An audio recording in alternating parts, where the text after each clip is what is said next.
Asalkan bengkel paman tidak diminta uang keamanan oleh ormas, maka segala yang rusak akan bisa diperbaiki. Seperti di depan kita ini, yang mana cross shaft bulldozer mengalami patah.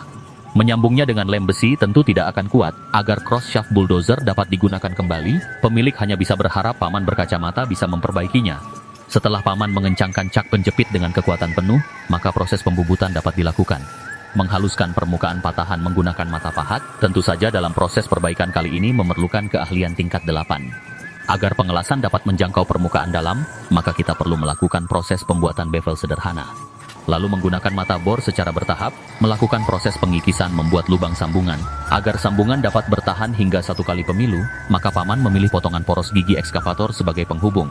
Setelah sang ahli mendapatkan data ukuran yang sesuai, maka dapat melakukan pemotongan pada bagian batang poros, lalu meletakkannya di mesin fresh hidrolik. Ini dilakukan paman karena memukulnya menggunakan palutor juga tidak bisa. Berikutnya kita akan memproses cross shaft, namun sebelum melakukan proses pembubutan kita perlu menggunakan penyangga bril. Setelah penyangga bril terpasang sempurna, maka kita dapat memproses bagian ujung cross shaft, melakukan pembubutan secara bertahap, baik menggunakan mata pahat maupun mata bor. Kini diameter lingkaran lubang yang dibuat memenuhi standar penyambungan, namun sebelum melakukan pengelasan paman berkacamata perlu melakukan pengukuran panjang alur gigi.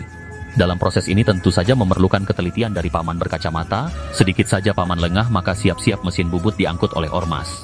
Berikutnya kita dapat melakukan pengelasan menyeluruh menggunakan kawat las berkekuatan tinggi, karena pengelasan meninggalkan jejak yang kasar maka kita perlu melakukan proses pembubutan kembali. Sekarang permukaan sambungan telah halus dan mulus, namun karena penyambungan mengakibatkan panjang alur gigi berkurang, maka kita perlu kembali membuat alur gigi. Meskipun paman berkacamata tidak memiliki alat yang canggih dalam membuat alur, paman hanya bisa membuat alat penyangga limited edition yang tidak ada dijual di toko online sekalipun.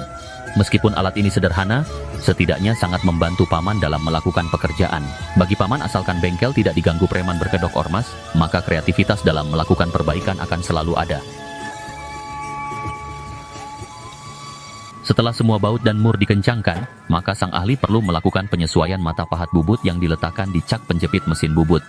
Lalu melakukan proses pengikisan secara bertahap. Dalam proses ini perputaran planet seakan terhenti hanya ingin melihat kreativitas paman berkacamata yang begitu tinggi dalam melakukan perbaikan. Setelah sang ahli menghabiskan 2 biji Bodrex untuk menghindari sakit mata, dan segelas kopi agar tidak mengantuk, kini proses pembuatan alur gigi secara manual telah selesai. Dengan kemampuan tingkat 8 yang dimiliki paman berkacamata, tentu saja sangat membantu masyarakat yang mengalami kendala dalam kesulitan mencari part baru.